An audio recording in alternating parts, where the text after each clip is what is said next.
Hello again, my friend. I hope you had a great break. I've been out for a couple of weeks. Happy Thanksgiving to you, assuming you're in the US, which I think the vast majority of my listeners are.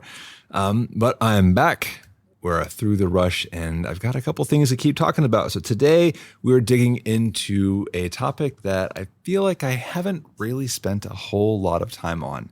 You see, when I relaunched the Everyday Marksman back in 2018, I thought it was important to have a core topic around this idea of mindset. Now, I was inspired by the work of Lanny Basham and a few others, and it's important that I kept at least some focus in this area of training the mind to perform just as much as practicing marksmanship and buying gear. And over time, these interviews that I've done and the books that I've read all reference the importance of mindset. So I've gone so far as to making sure that mindset is one of the primary corners within our pyramid of performance, which I covered a while ago. It is every bit as important as your physical capability and your technique when it comes to success. But to date, I have yet to actually dig in and provide a thorough definition of what I mean when I talk about mindset. So today I'm fixing that. I am rectifying that oversight and planting a flag in the ground of what I mean when I talk about the mindset question. So welcome to the Everyday Marksman, the podcast where it's all about tactical skills for living a more adventurous life. I'm your host, Matt Robertson. Our website is everydaymarksman.co. There you'll find today's show notes, as well as the rest of our articles, our awesome community of marksmen, YouTube channel, podcast episodes, all of that good stuff. Hit that big fat green subscribe button, get on the email list. I am glad you are here with me today. All right, let's get back to the topic of mindset.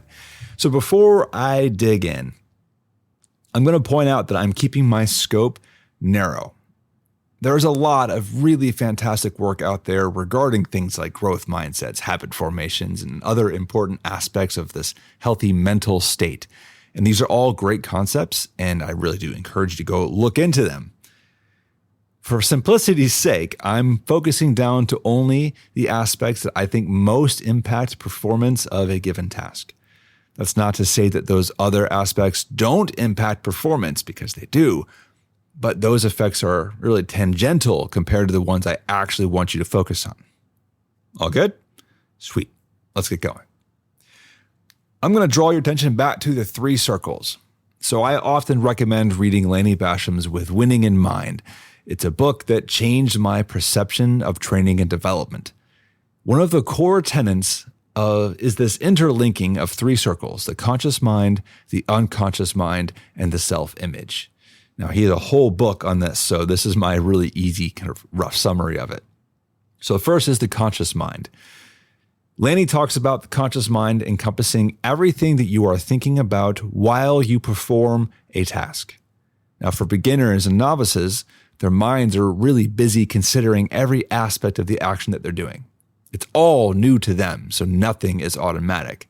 The novice is thinking about making sure they grab the magazine correctly, inserting it into the well without missing it or getting it hung up. They have to look down to find and actuate the controls on the side of the rifle. When they aim, they mentally think about every step of the firing cycle, from breathing, sight picture, trigger control, position, step by step. They think about it all, as they were taught to do, because that's what they have to do to succeed.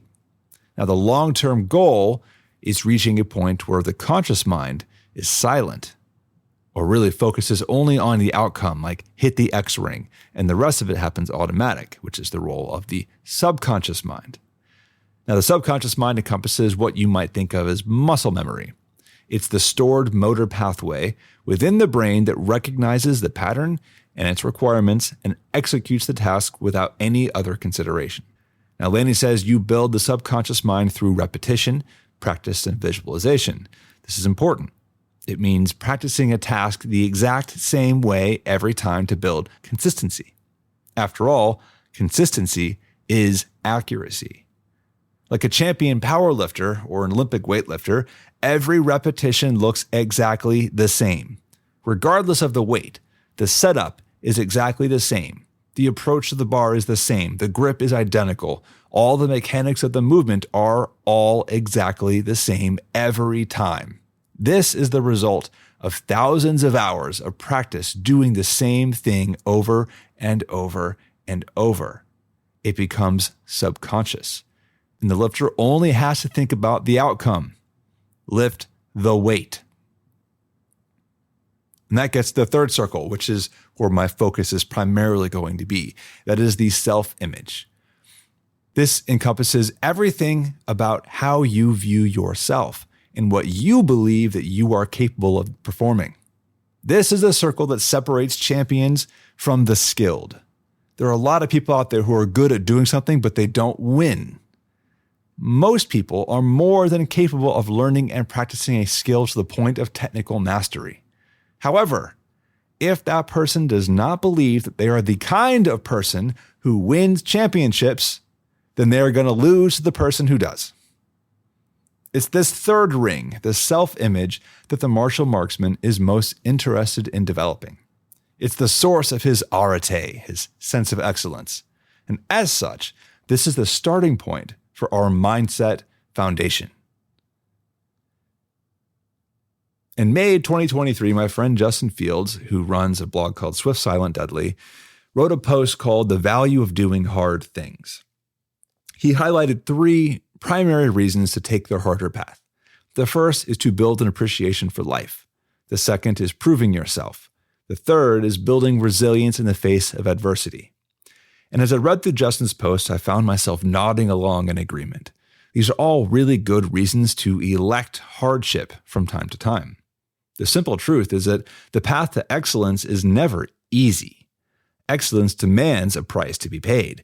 Moreover, it may very well not be safe to go.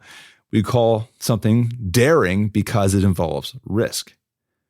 So the quote I've got here in my show notes is, "The desire for safety stands against every great and noble enterprise." It's by Tacitus. Look, risk means danger. It means being uncomfortable. It means creating stress that you otherwise wouldn't have to face. And the fact that you do it of your own volition is an important factor. So let's talk about stress.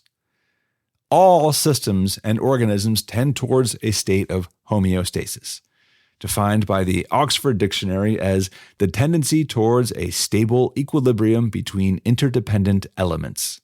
For years, I worked under this assumption that working towards this harmonious state was desirable, that it meant everything was working as it should. And really, that may be true in the broad sense. We typically define the state of health as the absence of abnormality and disorder within the body. We need and we want our hormones and catabolic, anabolic processes and all these other systems to be in balance most of the time. However, I also think that we take it too far. The phrase fat, dumb, and happy comes to mind. If you've never heard that one, that was a militarism where we describe somebody who was just complacent with life. If we exist in a constant state of happy harmony without stress or conflict, then we tend to mentally struggle, become physically unwell, and suffer lots of problems. Simply put, in the absence of struggle, aka the agon, we grow weaker. Consider the example of wild forests. For decades, the focus was on prevention of forest fires because they could be so damaging to the existing flora and wildlife. And over time, we realized that our outsized effort to prevent fires resulted in fires that were more dangerous than ever before and actually harming the forest that we were trying to protect to begin with. So we had to evolve. Instead, we practice small, controlled fires that burn out dead materials and make room for new life to spring forth. Now, there's a lesson to be learned in that. Why is the human body and mind any different than a forest? We work the same way. You don't get bigger and stronger from lifting a weight in isolation. You certainly don't get bigger and stronger from doing nothing. It happens when you recover from lifting that weight and the muscle has adapted to the stress. Then you continue exposing the muscle to controlled doses of stress to keep it growing. If the stress stops, the body will decide that it can save the energy and resources for other things. And over time, that muscle is going to shrink again. You get weaker. So the catch is you must continue choosing to do the hard thing, and the body will respond by continuing to improve. This cycle plays out over and over again, in almost every system I can think of. Whether it's the positive effects of temporary fasted states, which are also a stress, the mental clarity experienced during and after times of strife. If you think about the London bombings in World War II, what happened with the mental hospital patients there, or during the exhilaration of competition, another stress. All of these represent controlled doses of stress and disruption that force you to adapt positively. So where does this mindset fit into all this? Let's bring it back to the point of developing your self-image and the sense of excellence. In the end, your self-image is not something that you can fake your way to. It is the culmination of your experiences and what you believe you are capable of achieving. If you don't believe it, then it's not going to happen for you. So the question is, what is the best way to actually build up this self-image? Well, that's simple, but not easy. Odd how much that seems to be a theme lately. The martial marksman's mindset is one that dictates pursuit of excellence in all things. He rejects mediocrity because he knows it's a creeping force that slowly erodes the value of his work and training. He is not happy with only maintaining homeostasis, but seeks opportunities to introduce controlled stress and see where he stands. So I have a side note here about something called decrementalism and the drift to failure. So hat tip to the guys at Building the Elite for what I'm about to say here, because it comes from their book. Decrementalism describes a downward spiral of standards and quality. Its effects are so subtle that you probably wouldn't even notice it. Yet with every decremental step, you progressively normalize this new deviation from the standard. Then, when it's gone on long enough, you realize just how far you've drifted from where you started. Now, hopefully that point isn't where you're suffering a medical emergency or your life is on the line in a defensive situation. But here's the actual quote from the book that I think is impactful on this topic. All right, this is from Building the Elite. Here we go. When you rationalize the creeping tyranny of good enough into your training, what was once a noticeable and temporary deviation slowly becomes the new normal. What matters is not the individual deviation, it's the gradual shift in baseline behavior that becomes the problem. Missing a single workout or having a single junk meal in the big picture really will mean nothing. But if you look at where you are now compared to the standards you set for yourself when you began this process, and realize that you're now okay with things that you never would have called acceptable in the beginning, then you have fallen victim to decrementalism, the creeping, banal evil of mediocrity. End quote. Now, this is what I mean when I say that the martial marksman focuses on excellence and rejects mediocrity. He is fully aware of this decrementalism cycle. He works tirelessly to expunge it from his training and matters that are important to him, especially family and community. That's not to say that he does this for everything all of the time, because that's not possible, going back to principle number 5 of our training philosophy, which is play the long game. But he does prioritize. Now let's tie this all together. I've covered a few concepts so far. The chain here is that the most important mindset attribute that we'll continue discussing is the self-image. In turn, the self-image is the result of what you believe about yourself and your capabilities. The martial marksman believes in his own excellence because that's what he trains for and organizes his life and habits around. The final question is, how do you actually build this up? What is the process for building the self-image? And this goes back to the idea of homeostasis. The martial marksman intentionally seeks opportunities to challenge himself and improve. When he is successful, he decides on whether to up the stakes and pursue the next level or to focus on another area that needs attention, the so-called weak link. These challenges look different depending on the task, but let's simplify. The most basic way to challenge yourself is to pursue and maintain consistent physical training program. When you commit to the goal of excellence here, then you automatically organize other parts of your life around it. You will get better sleep. You will control your diet. You will set specific and measurable performance goals and crush them. If you don't do these things because the homeostasis of your life habits get in the way, then you have a clear indicator that you have failed to commit. The weight on the bar does not lie. You either execute the plan and lift more weight over time, or you fail to do so. No excuses. Now let's expand that past the fitness topic and think about things like running a tactical biathlon or competing in a 3-gun match, sending overnight solo in the outdoors camping in crappy weather. Pick your challenge. And as you improve, you're also teaching your mind that you are the kind of man who sets goals and achieves them. You learn that you are capable of successfully doing difficult things. This is your self-image improving, and it carries over into other parts of your life. Success begets success. And with the confidence that he can succeed and do even more, the martial marksman keeps pursuing. But it takes effort. It means choosing to do difficult things that nobody else wants to commit to. And lastly, I'll point out that these building blocks are situational. While I think it's true that a sense of I've done hard things before, so I'll get through this has merit, it's not a direct carryover.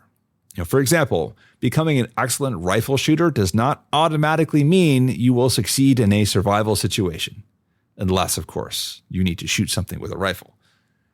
Knowing that you have the mental tenacity to stick to something and overcome is valuable, but it is not the whole picture. So becoming skilled at survival situations requires a different set of building blocks, challenges, and commitments. For that reason, you need to consider all of the appropriate skills and capabilities and then address them individually. Now that's a topic for another day. One more thing. To sign this one off, I'm going to leave you with one more item, which is training principle number 1 that says train for the target. A lot of what I said here relates to setting objectives and pursuing them. Remember though, be careful about what measures of success you choose and how you pursue them. It's easy to let the measure of things become the reason that we do it. In the past, I've called this becoming a gamer. It turns out there's actually a name for this, which is Goodhart's Law. Again, shout out Building the Elite for publishing this in their book. But when a measure becomes a target, it stops being a good measure. So don't optimize for the test. It's important to have a goal, but know that the larger purpose of the goal and how it fits into your overall journey as a martial marksman.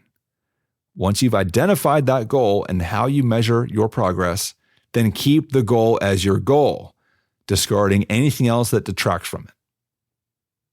This is easier said than done, but a better example of mental tenacity and focus there is not. And that's going to wrap it up for me.